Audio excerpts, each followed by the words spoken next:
बाबा साहब को मैं नमन करता हूं और वंदन करता हूं, और मेरा प्रयास है कि बाबा साहब का अधूरा सपना साकार हो। बाबा साहब चाहते थे कि संस्कृत भारत की राष्ट्रभाषा बने, और संविधान का जब निर्माण हो रहा था उस समय उन्होंने एक बिल भी पेश किया था कि संस्कृत को भारत की राष्ट्रभाषा घोषित कर दिया जाए। दुर्भाग्यवश बाबा साहब का वो बिल सक्सेस नहीं हुआ, वो जो बिल उनका जो प्रस्ताव था वो पास नहीं हुआ। इसलिए मैं बाबा साहब के सभी समर्थकों से, जो लोग बाबा साहब को मानते हैं, उन सबसे हाथ जोड़ के निवेदन कर रहा हूं, आप संस्कृत को राष्ट्रभाषा बनाने के लिए मांग करिए। बाबा साहब चाहते थे भारत में मजहब के आधार पर नियम कानून न हो, मजहब के आधार पर आयोग मंत्रालय न हो, मजहब के आधार पर बोर्ड ट्रिब्यूनल न हो, मजहब के आधार पर कोई लोन वजीफा न दिया जाए। बाबा साहब तो ये जो विभाजन हुआ था मजहब के आधार पर, इसके लिए तैयार नहीं थे। और जब विभाजन हो गया तो उन्होंने ये भी कहा था कि जब मजहब के आधार पर विभाजन हो रहा है तो ये पूरी तरीके से हो, ये मिक्स तरीके से ना हो। इसलिए जो लोग बाबा साहब को मानते हैं, चाहे वो नेता हैं, अभिनेता हैं, लेखक हैं, बुद्धिजीवी, उन सब लोगों को एक सुर में आवाज उठाना चाहिए कि विभाजन हो चुका है मजहब के आधार पे, इसलिए अब मजहब के आधार पे आयोग मंत्रालय नहीं होना चाहिए, मजहब के आधार पे नियम कानून नहीं होना चाहिए, मजहब के आधार पे बोर्ड ट्रिब्यूनल नहीं होना चाहिए, मजहब के आधार पे लोन वजीफा नहीं होना चाहिए। बाबा साहब तो भारत में यूनिफॉर्म सिविल कोड चाहते थे, संविधान का आर्टिकल 44 यही कहता है। लेकिन आज भी मजहब के आधार पर क्रिश्चियन का अलग कानून चल रहा है, मुस्लिम का अलग कानून चल रहा है, पारसी का अलग कानून चल रहा है, हिंदू का अलग कानून चल रहा है। तो अगर आप बाबा साहब का सम्मान करते हैं तो सबसे पहले भारत में आर्टिकल 44 यानी यूनिफॉर्म सिविल कोड लागू करने की मांग करिए। बाबा साहब नशे के खिलाफ थे, और संविधान का आर्टिकल 47 कहता है भारत में नशाबंदी की जाएगी, शराबबंदी की जाएगी। और अभी भी आप जो देसी शराब के ठेके हैं वहाँ जाके देखिए, वहाँ किसकी भीड़ होती है? वहाँ पिछड़ों की भीड़ होती है, दलितों की भीड़ होती है, आदिवासियों की भीड़ होती है। बाबा साहब कहते थे कि जब तक भारत नशा मुक्त नहीं होगा, शराब मुक्त नहीं होगा, तब तक दलितों का उत्थान नहीं होगा, आदिवासियों का कल्याण नहीं होगा। दुर्भाग्यवश बाबा साहब की जयंती पुण्यतिथि पे माला तो लोग पहनाते हैं जिस सांसद विधायक, लेकिन कभी आर्टिकल 47 लागू करने की मांग नहीं करते। इसलिए मैं आपसे निवेदन कर रहा हूं, नशा मुक्त शराब मुक्त भारत की मांग करिए। बाबा साहब आर्टिकल 48 लागू करना चाहते थे, यानी गौ हत्या पर प्रतिबंध चाहते थे। दुर्भाग्यवश बाबा साहब का नाम लेने वाले कोई आर्टिकल 48 लागू करने की मांग नहीं कर रहे हैं। बाबा साहब ने जो संविधान में व्यवस्था दिया आर्टिकल 49 में कि जो हमारे मठ मंदिर थे, जो हमारे धार्मिक स्थान थे, जो आक्रांताओं ने तोड़ दिया था, उनको रिस्टोर किया जाएगा। काशी मथुरा भद्रकाली भोजशाला की लड़ाई कोर्ट में तो चल रही है, लेकिन बाबा साहब के नाम पर वोट मांगने वाले कोई भी सांसद विधायक ये नहीं कह रहे हैं एक भारत में भारतीय धर्मस्थल संहिता बना के पूरे देश में सर्वे करा के और उसको जो है जिसका है उसको दे दिया जाए।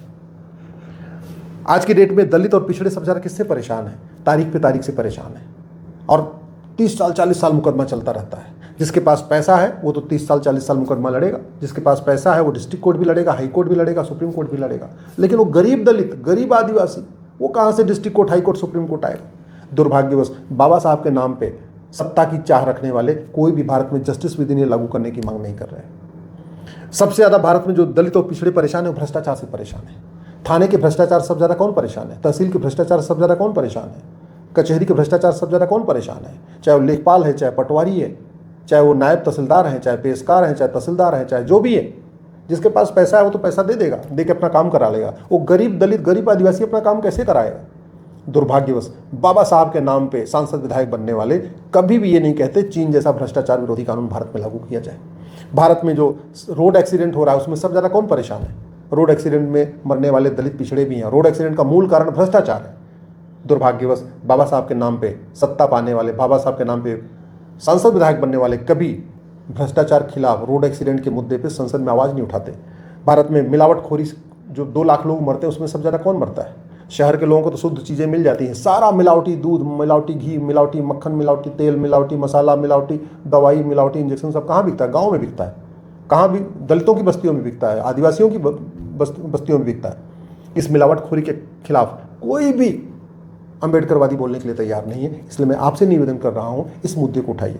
भारत में लव जिहाद सबसे ज़्यादा किसकी बेटियां गायब हो रही हैं? सबसे ज़्यादा लव जिहाद से पीड़ित जो दलित परिवार है, आदिवासी परिवार है। आप झारखंड जाकर देख लीजिए, आप छत्तीसगढ़ उठा के देख लीजिए, सबसे ज़्यादा लव जिहाद में दलित परिवार की बेटियाँ जा रही हैं, आदिवासी परिवार की बेटियाँ जा रही हैं, पिछड़े परिवार की बेटियाँ जा रही हैं। लेकिन बाबा साहब के नाम लेने वाले कोई ये नहीं कहते हाँ लव जिहादियों को अब फांसी होनी चाहिए, लव जिहादियों की 100% प्रॉपर्टी जब्त होनी चाहिए। बाबा साहब जानते थे कि विदेशी पंथ कितना खतरनाक होता है, इसलिए उन्होंने बुद्धिज़्म फॉलो किया। उन्होंने क्रिश्चियनिटी के लिए मना कर दिया, उन्होंने इस्लाम में जाने से मना कर दिया, जबकि उनके पास खूब उस समय मुल्ला मौलवी गए थे, वो कह रहे थे आप इस्लाम कबूल कर लो। बहुत सारे पादरी पास्टर भी गए थे, वो कह रहे थे आप क्रिश्चियन बन जाओ। लेकिन बोले नहीं, मैं भारत में रहूँगा, भारतीय पंथ ही फॉलो करूँगा। इसलिए उन्होंने बुद्धिज़्म फॉलो किया, सनातन धर्म को ही फॉलो किया। आज की डेट में प्रतिदिन 10,000 हिंदुओं का धर्मांतरण हो रहा है, उसमें ज़्यादातर दलित पिछड़े आदिवासी हैं। कोई भी बाबा साहब की बात करने वाले, बाबा साहब को नाम पे अपनी राजनीति सेकने वाले कभी भी धर्मांतरण खिलाफ कठोर कानून की बात नहीं कर रहे हैं। भारत में जो घुसपैठिए आ रहे हैं, ये सब ज़्यादा ज़मीनें किसकी कब्जा कर रहे हैं? आप छत्तीसगढ़ देख लो, बंगाल देख लो, असम देख लो, आप उड़ीसा देख लो, कहीं किसी भी राज्य में चले जाओ, जो दलितों की बस्तियां होती हैं, जो दलितों की ज़मीन होती है, जो उनको ज़मीन मिलना चाहिए, उस पर ये घुसपैठिए कब्जा करके बैठे हुए। लेकिन कोई भी बाबा साहब की बात करने वाला घुसपैठ खिलाफ कठोर कानून की बात नहीं करता। भारत में जो आतंकवाद, अलगाववाद, सबसे ज़्यादा परेशान कौन है? हमारे दलित पिछड़े भाई परेशान हैं। भारत में साइबर फ्रॉड से सबसे ज़्यादा परेशान कौन है? बेचारे, उनको पता ही नहीं होता, नया नया मोबाइल लिया, उनके पास लिंक आती है, क्लिक करते हैं, उनका जो भी है 10-20 हज़ार रुपये गायब हो जाता है। इस पर कोई चर्चा नहीं कर रहा है। बाबा साहब की बात करने वाले कभी भी भारत में इलेक्शन रिफॉर्म की बात नहीं करते, पुलिस रिफॉर्म की बात नहीं करते, जुडिशियल रिफॉर्म की बात नहीं करते, टैक्स रिफॉर्म की नहीं बात करते, एजुकेशन रिफॉर्म की बात नहीं करते। भारत में सबसे ज़्यादा इस समय शिक्षा का कारोबार चल रहा है। जो शिक्षा मुफ्त में होनी चाहिए थी, बहुत बड़ा धंधा बन गया है। और इस धंधे से सबसे ज़्यादा परेशान कौन है? दलित, आदिवासी, पिछड़ा परेशान है। कोई भी बाबा साहब की बात करने वाला ये नहीं कहता भारत में यूनिफॉर्म एजुकेशन होना चाहिए, one nation one education board होना चाहिए, वन नेशन वन सिलेबस होना चाहिए, वन नेशन वन करिकुलम होना चाहिए। इस समय हेल्थ, दवाई, हॉस्पिटल, मतलब ये सबसे बड़ा धंधा बन चुका है।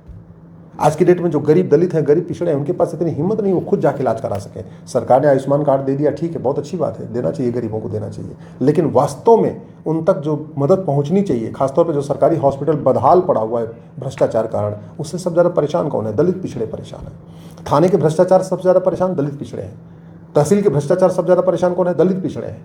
आप मुकदमे की संख्या उठा के देख लीजिए, जमीनों सबसे ज़्यादा कब्जा किसके होता है? दलित पिछड़ों की ज़मीन पे कब्जा होता है। तो ये जो पूरी सिस्टम खराब हो रखा है, उससे कौन परेशान है? दलित पिछड़े। लेकिन दलित पिछड़ों की बात करने वाले नेता, अभिनेता, लेखक कभी ये नहीं कहते हाँ यार, बाबा साहब जो चाहते थे उसको पूरा करो ना।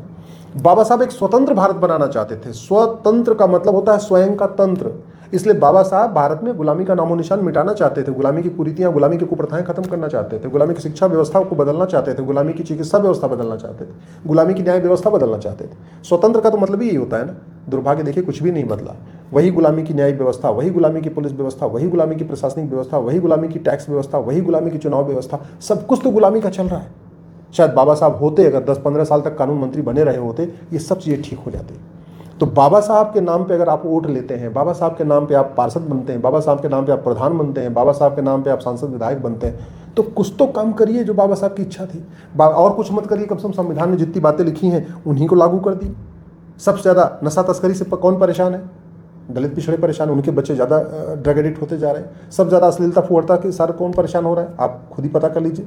सब ज़्यादा जो कुपोषण है वो कौन परेशान हो रहा है? दलित पिछड़े परेशान हो रहे हैं। सब ज़्यादा प्रदूषण से कौन परेशान हो रहा है? बेचारे दलित पिछड़े। दिल्ली, गाजियाबाद, एनसीआर में जिसके पास पैसा है वो तो ठीक जगह रह रहा है, आराम से ठीक ठाक मकान में रह रहा है। जो झुग्गी बस्तियों में कौन रहता है? दलित पिछड़े रहते हैं। कैसे उनका समाधान होगा?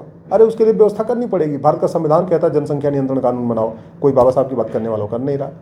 भारत का संविधान कहता है धर्मांतरण नियंत्रण कानून बनाओ, कोई भी बाबा साहब का नाम लेने वाला उस पर भी चर्चा करने के लिए तैयार नहीं।